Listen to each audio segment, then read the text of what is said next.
lagi. Mungkin bagaimana klarifikasi atas kasus yang sudah beredar nih Bang? Baik, kita mulai. Bismillahirrahmanirrahim. Assalamualaikum warahmatullahi wabarakatuh. Waalaikumsalam warahmatullahi wabarakatuh. Rekan-rekan media semua dan seluruh pemirsa yang menonton video ini secara langsung maupun tidak, kita telah melihat ya di luar sana banyak sekali berita-berita yang miring ya, tentang saya, framing-framing, tuduhan-tuduhan yang tidak berdasar. Maka saya dan juga kuasa hukum saya dari DFR, Bang Fani Daulay dan juga Bang Robi di samping saya dan juga tim yang lain, mengambil langkah ini respon untuk menjelaskan ya kepada teman-teman semua, meluruskan. Karena bagi saya kalau ada sesuatu berita yang fitnah dan tidak berdasar itu wajib diluruskan. Dan itu haknya kita sebagai warga negara Indonesia dan juga sebagai seorang muslim ya. Karena perintahnya di dalam Al-Quran, fatabayyanu, kita saling menjelaskan satu sama lain. Nah, berita di luar itu banyak sekali memframing ya bahwasannya saya mengambil dana umat ya, kemudian dipakai untuk keperluan pribadi. Saya pastikan ya, singkat jelas padat bahwasannya itu fitnah ya. Kenapa? Karena gini, kalau ada orang yang menuduh ya, dia bilang saya begini begitu, dia bilang saya mengambil dana umat untuk keperluan pribadi saya, silahkan dari pihak sana untuk membuktikan secara valid ya, tidak ada tuduhan-tuduhan yang tidak berdasar. Jadi saya ingin ya mengajak siapapun yang kemarin memframing saya, akun-akun di TikTok segala macam, saya sampaikan kepada beliau-beliau ini, buktikan dan silahkan laporkan kepada pihak berwajib kalau saya betul ya mengambil dana umat ini dan kita ada niat baik, kita ingin membangun dakwah, kita pengen membangun pergerakan anak-anak muda kita rangkul. Tapi ketika ada sesuatu yang membuat pergerakan ini terhambat, apalagi sudah arahnya adalah tujuan untuk membunuh karakter saya ya, ini saya nggak bisa diam. Silahkan buktikan. Kalau tidak ada bukti dan tidak bisa membuktikan kepada masyarakat, kita mungkin yang akan mengambil langkah selanjutnya begitu. Dan seterusnya mengenai tentang masjid ya, yang mau digusur ya, ini sebenarnya masalah simpel ya. Masalah simpel yang mana saya mungkin membahas nggak terlalu panjang, nanti mungkin akan disampaikan sama kuasa hukum saya mengenai tentang masjid yang akan digusur ya. Ini simpel, jadi gini, secara putusan dari Mahkamah Agung itu sudah jelas, ingkrah ya, menyebutkan bahwasannya saya dan juga tim saya itu sudah mendapatkan ya keadilan yang setimpal, yang pas ya, yang dilakukan oleh majelis hakim mulai dari pengadilan negeri, pengadilan tinggi sampai Mahkamah Agung, yang mana kita diberikan hak ya untuk mendapatkan satu bidang sertifikat ya yang sudah ditentukan oleh pengadilan, dan itu bukan kemauan kita, pengadilan yang ngomong. Ini framingnya seakan-akan kita memilih rumah itu untuk keperluan pribadi saya ya, tapi dibilangnya saya nggak mau ngambil masjid itu. Loh, yang menentukan kan bukan kita, yang menentukan pengadilan ya, majelis hakim yang mereka menimbang ya secara adil ya, melihat secara langsung sehingga bisa diputuskan ya. Teman-teman bisa melihat langsung, nanti akan kita tampilkan ya putusan ya dari Mahkamah Agungnya, dan ada beberapa poin yang tidak dibahas sama mereka, ini akan kita bahas di sini ya. Poin-poin ini bagi saya sangat penting karena kita butuh membalas data itu juga dengan data. Jadi kita sampaikan di sini ya, ada beberapa poin mengenai pihak mereka itu menuntut kita membayar penalti berapa? 2,5 miliar yang ditolak sama oleh majelis hakim. Nah, ini mereka framing bilang bahwasanya mereka menang 3-0, tapi bagi kita tidak. Iya Bang ya, betul. Karena dalam pengadilan itu tidak ada menang kalah ya. Menang jadi menang jadi perkara, kalah jadi abu gitu. Jadi nanti kita mendengarkan langsung ya dari Bang Fani ya, akan disampaikan ini mungkin secara teknis ya, yang berdasarkan putusan langsung dari Mahkamah Agung, ini tidak ditambah-tambah, tidak dikurang-kurang ya, kita tampilkan langsung kepada teman-teman rekan-rekan media. Silakan Bang. Baik. Pertama ingin kami sampaikan selaku kuasa hukum dari Ahmad Taqiyuddin Malik untuk mengklarifikasi terkait pemberitaan yang ada di luar sana ya. Kami ini akan menjelaskan dari sisi isu hukum saja ya. Kami tidak masuk ke dalam ranah persepsi atau terkait administrasi. Pertama, awal ini bermula dari perikatan jual beli tanggal 17 Juni 2022. Di sini dicantumkan yang penjual adalah Tuan Sirhan Sania Sanabel Bisir. Si pembeli adalah Tuan Ahmad Taqiyuddin Malik sebagai pihak kedua. Nah, sementara tuduhan di luar sana, ini yang menarik adalah Taqi Malik itu menggunakan uang Yayasan Malik Al-Mulki untuk kepentingan pembelian jual beli itu. Ini akan saya sebutkan. Di dalam akta jual beli itu di tahun 17 Juni, tanggal 17 Juni 2022. Kemudian akta pendirian Yayasan Malik Al-Mulki pada tanggal 28 Februari 2023. Logika dasarnya, bagaimana seorang Taqiyuddin Malik mengambil uang Yayasan Malik Al-Mulki yang belum berdiri? Sementara di sini tahun 2022 tertulis. Siapapun akan tahu itu. Seorang badan hukum yayasan yang belum didirikan dituduh mengambil uang yayasan. 8 bulan yayasan belum hadir, PPJB sudah ditulis, ditandatangani. Sudah dibayar 1 miliar. Nah, silakan dari rekan-rekan media dan masyarakat untuk menilai sendiri. Dan yang menariknya, di dalam PPJB ini, karena menyangkut terkait pembangunan masjid, di dalam pasal 2 paragraf terakhir menyebutkan setelah penandatanganan akte ini pihak kedua Ahmad Taqiyuddin Malik diperkenankan untuk memanfaatkan, mengelola untuk tujuan hunian dan atau pembangunan terhadap objek dalam akte ini.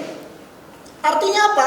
Pihak penjual sendiri yang menyatakan di dalam kesepakatan ini, silakan si pembeli untuk meninggali huniannya. Bukan dia yang ngomong loh, ini perjanjian kesepakatan. Kita ketahui di dalam pasal 1338 perjanjian ini dibuat oleh kedua pihak berlaku bagi undang-undang bagi mereka yang membuatnya. Fakta sunt servanda. Ya, saya lanjut. Oke, memang di dalam proses antara penjual dan pembeli terjadilah negosiasi terkait termin pembayaran. Di tahun pertama down payment itu dibayar sebesar 50 juta dan 950 juta. Sebesar 1 miliar. Di tahun 2022 ya, ingat ya. 2023 Yayasan Malik Al-Mulki berdiri. Ini faktanya. Silakan cek yang itu fakta pendirian. Jadi isu terkait Taqi mengambil uang yayasan untuk kepentingan jual beli itu tidak ada. Fitnah. Baik. Selanjutnya mengenai putusan yang dikatakan Taqi itu kalah 3-0. Apa yang kalah? Ya. Yang menggugat itu pada tanggal 29 Januari 2024 adalah si penjual melalui kuasa hukumnya Bapak Novel Muhammad Bisir SA Raden Ashari SHMH dengan tuntutan kurang lebih sebagai berikut. Ini biar kita jelaskan. Di dalam petitumnya angka 9 meminta menghukum tergugat untuk membayar kerugian yang timbul sebesar 1,75 miliar. Kemudian sebesar 782 juta, denda suku bunga 1% dan menghukum tergugat 200 juta. Artinya dia yang menggugat minta ganti rugi sebesar 2,5 miliar. Dan menariknya, hakim menolak seluruh kerugian, meminta ganti rugi yang dia minta oleh pihak penjual. Nah, kami yang dibilang kalah 3-0, justru di dalam putusan, di dalam amar putusan tingkat pertama mengatakan begini. Ya. Kami bacakan aja. Dan sini. Di dalam ayat 1 dalam pokok perkara menyatakan gugatan para penggugat dikabulkan untuk sebagian. Oke, menyatakan perjanjian perikatan jual beli yang dilakukan di hadapan notaris Novida Zahra Bertavia SHMKN pada tanggal 17 Juni 2022 antara Sirhan penggugat dan persetujuan dari Sania Sanabel Bisir penggugat 2 sebagai pihak pertama dan Ahmad Taqiyuddin Malik tergugat sebagai pihak kedua dibatalkan kecuali terhadap bagian tanah objek sengketa yaitu tanah sertifikat hak milik nomor 1482/Kedung Jaya atas nama Sirhan seluas 108 meter sebagaimana diuraikan dalam surat ukur nomor 65 tertanggal 30 tahun 2014. Di atasnya terdapat rumah tinggal berlantai 2 yang dikuasai oleh tergugat tetap sah. Kecuali ya. Kecuali ya, artinya putusan pengadilan negeri tingkat pertama sudah memutuskan Taqiyuddin Malik sah untuk meninggali rumah tinggal berlantai 2 yang dikuasai oleh tergugat tetap sah secara hukum. Nah, mengenai 7 bidang tanah lagi itu diserahkan kepada pihak penggugat. Jadi memang putusannya begitu adanya adilnya. Bukan dibilang kami kalah 3-0. Tidak ada kalah menang. Nah, sehubungan dengan ini, maka para pihak itu mempunyai hak untuk melakukan upaya hukum, baik banding maupun kasasi. Nah, kebetulan Taki mengizinkan kami untuk mengajukan upaya hukum banding. Karena kami meminta ada beberapa di dalam petitum kita, tutur kita, dan itu menguatkan putusan pengadilan negeri. Tidak ada berubah putusannya. Kemudian dari pihak Taki mengajukan permohonan kasasi. Tidak juga berubah putusannya, hanya menolak permohonan kasasi. Sekarang apa yang menang 3-0? Itu pertanyaannya. Nah, kemudian terkait dari pihak kuasa hukum ya, karena beliau sudah mengganti kuasa hukum yang lama, saya tidak juga kenal dengan kuasa hukum yang sekarang. Yang dulu saya kenal Bapak Novel ya, mengatakan di dalam konferensi persnya dia telah menunjuk seorang tim medsos kuasa hukum yang bernama siapa? Akun Fahrir. Setahu saya di dalam Undang-Undang Nomor 18 Tahun 2003 tentang advokat, pasal 1 ayat 1 dan itu mengatakan advokat adalah orang yang memberi jasa hukum baik di pengadilan maupun di luar pengadilan, menjalankan kuasa, memberikan bantuan hukum, mewakili, membela untuk kepentingan klien. Itu setahu saya kuasa hukum. Dia tidak punya delegasi memberikan kuasa kepada katakanlah tim medsos apa itu? Saya tidak kenal terminologi itu. Untuk menyerang klien saya. Gitu. Di dalam pemberitaan beberapa hari ini sangat masif pemberitaan di dalam akun Nusantara. Kami juga tidak kenal dengan beliau ya. Tapi tentulah harus sopan dan bijak dan elegan ya. Sekarang pertanyaannya, akun Nusantara itu apa hubungan hukumnya dengan Taki Malik? Dia bukan penggugat, bukan tergugat, bukan juga kuasa hukum. Apa kapasitas dia untuk menyerang Taki Malik? Tidak pernah kerjasama pernah nggak sebelumnya? Pernah, kita belum pernah. Kamu kenal nggak dengan dia? Nggak pernah. Nggak kenal. Tapi menuduh Taki itu bicara mengenai hak dan kewajiban. Pertanyaannya siapa dia? Gitu. Kalau mau dengan cara yang elegan, jalankan saja putusan pengadilan. Kan beliau sudah memegang hak eksekusi. Apalagi, kenapa diangkat lagi isu hukum? Isu hukum itu sudah selesai. Sudah selesai di PN, di PT, dan Mahkamah Agung. Atau ada tujuan lain ya? Atau tujuan lain saya nggak tahu. Atau latar belakangnya mengenai khawatir ya, Taki ini dikatakan membentur-benturkan masjid dengan penggugat. Itu persepsi. Itu bukan masalah hukum. Bukan isu hukum. Atau mengenai faktor biaya, itu masalah administrasi, bukan masalah hukum. Masalah hukum antara Taki Malik dengan Bapak Siran sudah selesai. Tinggal dijalankan saja. Kan begitu ya. Kenapa bola liar ini disampaikan lagi ke media sosial? Tak elok ya menurut saya. Sebagai orang hukum saya bicara dalam koridor hukum. Saya tidak mau menjadi persoalan antara klien saya dengan pihak lain itu melebar kemana-mana. Saya tidak pernah mengintervensi beliau untuk mengambil suatu perbuatan hukum. Mengenai donasi 30K ya untuk menggalang masjid, beliau yang tahu maksud dan tujuannya. Saya tidak pernah mengintervensi itu. Mungkin itu dulu dari prolog dari saya. Nanti silakan dari pihak kami untuk menanyakan jawabannya. Izin dong, dan karena tambahan sedikit juga dari saya. Saya melihat juga dan ingin counter ya. Ada opini di mana klien saya di sini Ustadz Taki Malik tidak pernah ada etikat baik untuk menegosiasi. Saya perhatikan betul isu itu di dalam framing yang dibangun oleh pihak sana ya. Kami sampaikan di sini secara fakta, secara jelas, secara tegas. Dari awal persidangan mediasi pun kami sudah melakukan adanya upaya dari kami untuk bernegosiasi. Bahkan sampai sudah berkekuatan hukum tetap pun saya selalu kuasa hukum ditunjuk oleh Bapak Taki Malik masih menghubungi lawyer dari penggugat untuk menyampaikan kami dari prinsipnya pada sampai hari ini pun kami masih ingin beretikat baik dan menyelesaikan tapi dengan cara yang kami mampu. Tapi dari pihak sana tidak merespon ataupun tidak ada feedback yang baik kepada kami. Jadi ya kami bagaimana kan seperti itu. Mungkin itu aja Bapak. Silakan mungkin dari rekan media ada yang mau bertanya. Oke, terkait dengan kabar di media bahwa kenapa sih penggalangan dana untuk masjid baru dilakukan, sedangkan sebelumnya katanya sudah diizinkan terkait pembangunan tanah tersebut untuk masjid, tapi dengan win-win solusinya rumahnya juga harus gimana nih Pak? Gimana tadi secara Boleh diulang tuh pertanyaan? Iya kan, masjid nggak mampu berdiri, asal rumahnya harus dilunasi atau seperti apa sih? Oh, penggalangan. Kalau penggalangan itu gini, kalau saya lihat ya dari kacamata saya nih, tapi nanti mungkin bisa dikoreksi kalau salah. Gini, kan gini, ketika ada putusan Mahkamah Agung sudah berjalan 4 bulan lalu nih, 4 sampai 5 bulan lalu gitu ya. Dan saya mengetahui itu secara langsung dari lawyer saya, diinformasikan. Otomatis saya sebagai warga negara yang baik, ya saya siap menerima konsekuensinya. Kalau ternyata pada puncak ikhtiarnya kami memang masjid harus dirobohkan, ya nggak masalah gitu. Kan kita mungkin bisa cari tempat yang lain, ya kan, itu teknis lah sebetulnya. Nah, cuman di perjalanan ketika saya menunggu ya kan surat eksekusi ya, permintaan dari mereka, kan mereka bilang kita yang suruh ya. Saya jujur ya, kan membongkar bangunan itu butuh biaya ya.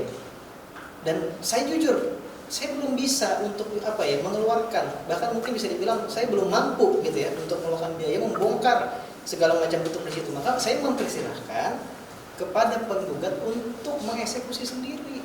Jadi kalau mereka framingnya bilang saya menghalang-halangi, silahkan kosongkan lahan, nggak ada. Itu konyol gitu loh. Saya mah jujur, saya bilang sampaikan kepada anak-anak ini di belakang saya ini anak-anak muda semua, mereka yang betul-betul tahu pelajaran Malikal Mulki. Yang saya bingung tuh gini loh. Itu yang bersuara di sana itu, kor-kor di sana itu siapa? Ketemu belum pernah, datang lihat langsung belum pernah, datang ke kajiannya belum pernah, ikut programnya belum pernah. Kok bisa dia mengambil satu argumen, ya asumsi yang dibawa kepada publik seakan-akan saya mengambil uang umat gitu loh. Kan gini, kalau seandainya mereka seperti itu, asumsinya nggak masalah ya, selama masjidnya nggak ada, ya kan, programnya nggak ada. Ini kan program selama 3 tahun berjalan. Setiap minggu itu kita mengeluarkan minimal budget 10 sampai 15 juta. Kalau 10 sampai 15 juta saya hitung kalkulasikan tadi ya, kurang lebih selama 2-3 tahun berjalan ini itu sudah kurang lebih 1,8 miliar kita keluarkan budget untuk program gitu loh. Jadi gini, kenapa kita pakai untuk program ya? Karena gini, ketika dalam proses pengadilan itu kan kita nggak bisa bayar, Mas. Ya, kita nggak bisa bayar. Karena gini, uang yang terkumpul juga nggak mungkin kita kasih ke mereka. Mereka bilang udah nanti itu keputusan pengadilan aja, pasti gitu.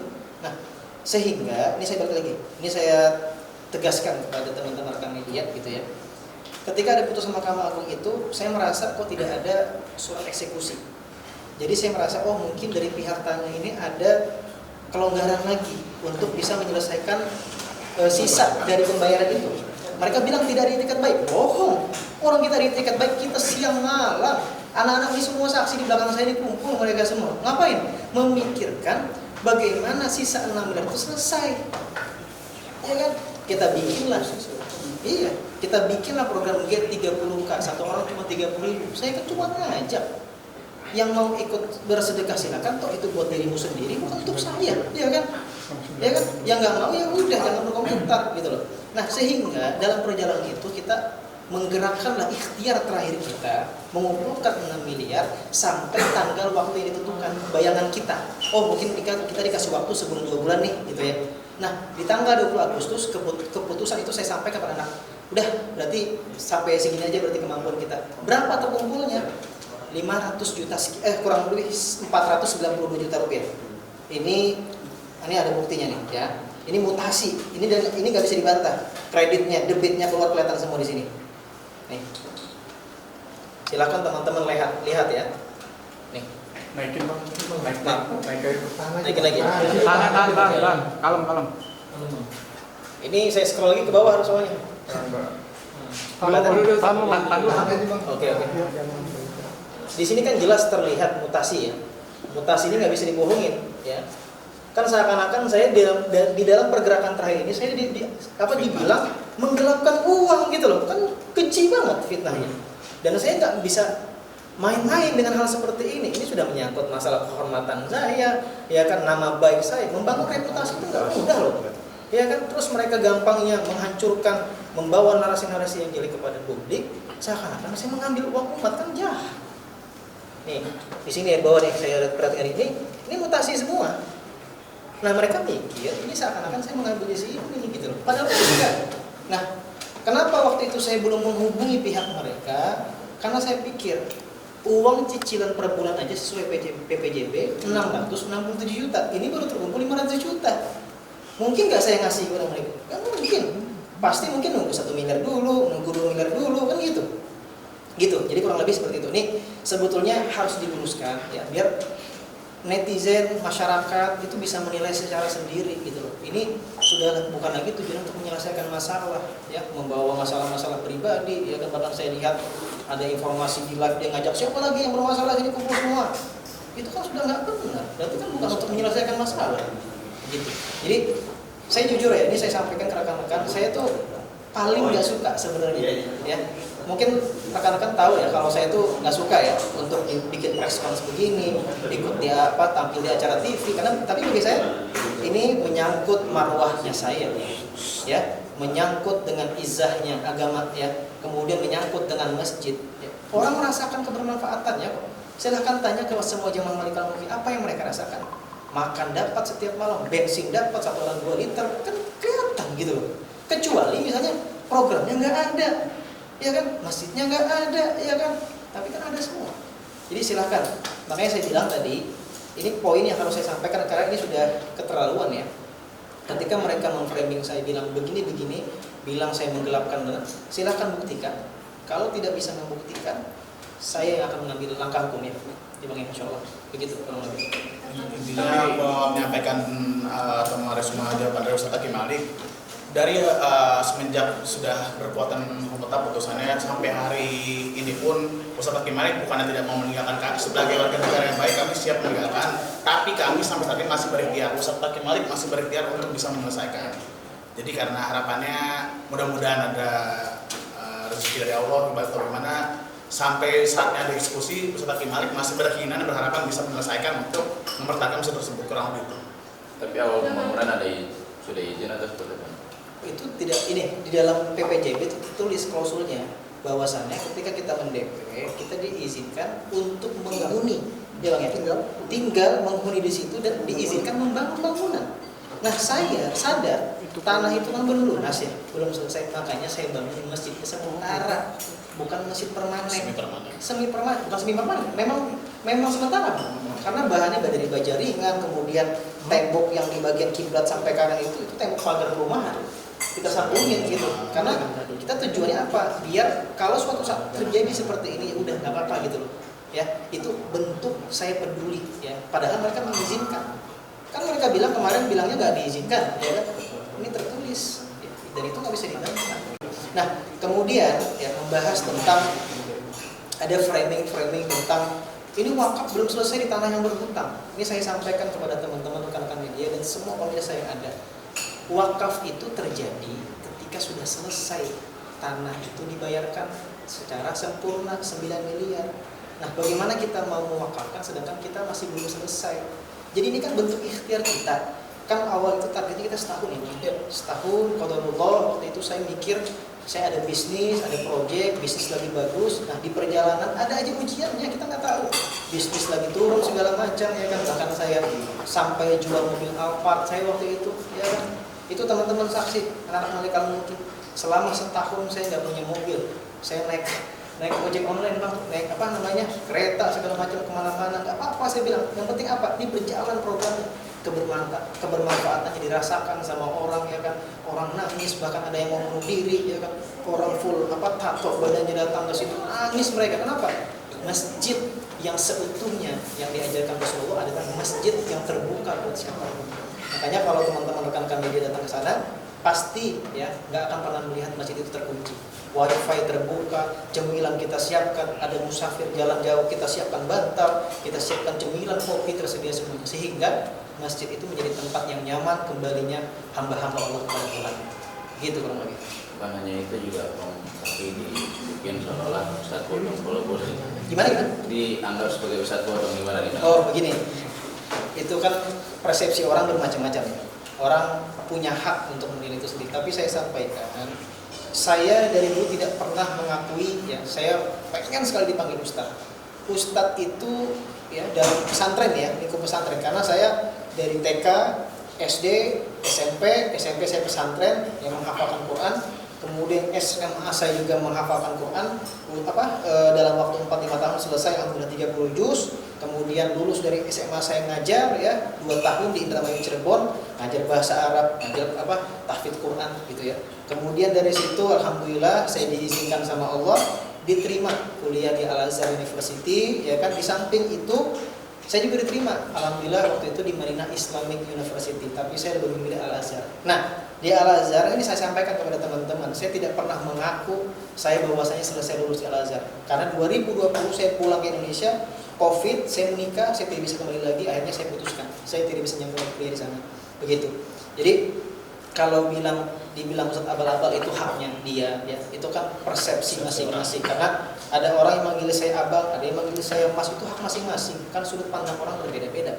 Cuma kalau misalnya sudah merendahkan, menghina, ya kan kemarin saya lihat itu ada kalimat-kalimat, mohon maaf ya ini saya sampaikan, ada kalimat bogel, taki malik gitu ya, memang saya kecil nggak apa-apa gitu kan. Cuman kan itu kan sudah ranah yang berbeda ya kan. Ini udah nggak profesional gitu loh. Ini sudah arahnya tujuannya untuk menghancurkan karakter saya, menghancurkan karir saya, menghancurkan reputasi saya. Bayangkan selama kurang lebih 10 sampai 12 hari itu saya diam, saya nggak mau ngapa-ngapain karena rekan-rekan ini pasti tahu saya ini orang yang paling malas drama, paling malas saya drama. Tapi ketika kondisi seperti ini, saya bilang, saya sampaikan kepada kuasa hukum saya, nggak bisa kita sampaikan yang benar-benar. Ya, kalau yang mereka sampaikan masalah pengadilan itu memang benar, saya nggak bisa indahkan, itu benar. Tapi ada yang dikoreksi, ada yang harus diluruskan. Begitu Pak. Ada kerugian sendiri nggak sih dalam kehidupan abang sendiri setelah adanya berita tersebut, dan mungkin ada langkah hukum melanjutkan untuk si aktor yang mau. Baik, kalau kerugian secara materi ya saya belum bisa merasakan itu ya, karena ini memang masih berlangsung. Tapi yang saya pastikan adalah kerugian materi ya, yang mana itu nama baik ya, bahkan keluarga saya menghubungi saya, kenapa udah diam dulu, saya bilang kita dengerin dulu gitu kan. Kita merespon masalah itu nggak bisa langsung rasa kerusuk segala macam gitu kan, karena saya diam. Kenapa? Hikmahnya setelah saya diamkan ini orang bermunculan lah dan satu persatu gitu. Saya melihat secara langsung siapa yang teman dekat, bahkan yang ternyata di kondisi seperti ini saat ada masalah yang menghubungi saya itu justru orang-orang yang saya anggap mungkin nggak terlalu teman dekat gitu loh, peduli sama saya. Masya Allah Ustaz, semoga dijaga semua Allah segala macam ya, di telepon, di WA, di alhamdulillah. Jadi saya merasa ada hikmah di balik kejadian itu, dan saya yakin insya Allah mudah-mudahan ada hadiah ya Allah siapkan buat keluarga Malika Mulki semua yang ada di sini. Insya Allah. Itu saya percaya. Kenapa? Karena segala sesuatu ujian yang ada menimpa kita tidak lain dan tidak bukan untuk meninggikan derajat kita di sisi Allah Subhanahu Wa Taala. Gitu. Untuk langkah hukum lanjutan mungkin untuk aktor yang Silakan. Jadi begini, sebenarnya kalau kita melihat perjalanan perkara ini ya, seharusnya langkah yang elegan dan etis ya yang diambil oleh pihak penggugat itu bukan lagi bicara mengenai hak dan kewajiban. Narasi-narasi yang dibangun itu ke media atau menyudutkan pihak Taki Malik itu tidak lagi mengangkat hak dan kewajiban. Saya sampaikan hak dan kewajiban sudah selesai, putusannya sudah ingkrah, sudah final, kan dia sendiri yang ngomong udah ingkrah final. Kalau kita sebagai kuasa hukum tentu mengambil langkah hukum selanjutnya. Bagaimana mekanismenya? Setelah putusan final itu diajukan permohonan eksekusi. Tadi Taki sudah secara eksplisit mengatakan kalaupun besok pagi itu dieksekusi, silakan. Anda siap kan? Siap. Dan patuh kan terhadap putusan itu. Jadi jangan lagi mengangkat narasi hak dan kewajiban. Anda sudah memegang hak eksekusi, jalankan saja, jangan kami yang dibebankan untuk melakukan eksekusi. Begitu. Jadi sedikit mengenai masjid, itu memang menarik ya. Dari pihak sana kan mengatakan tidak ada izin mengambil izin. Ini juga beritanya nggak fair, nggak berimbang. Ya. Di tahun 2022 itu, setelah PJP tahun 2022 ditandatangani, beliau juga tahu masjid itu dibangun. Kali-kali tahu.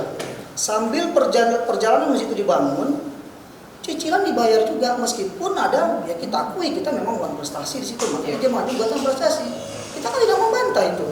Cuman cicilan tidak sesuai dengan termin kedua. Jadi saya bacakan itu ada sekitar 150 juta, dibayar lagi 200 juta ya.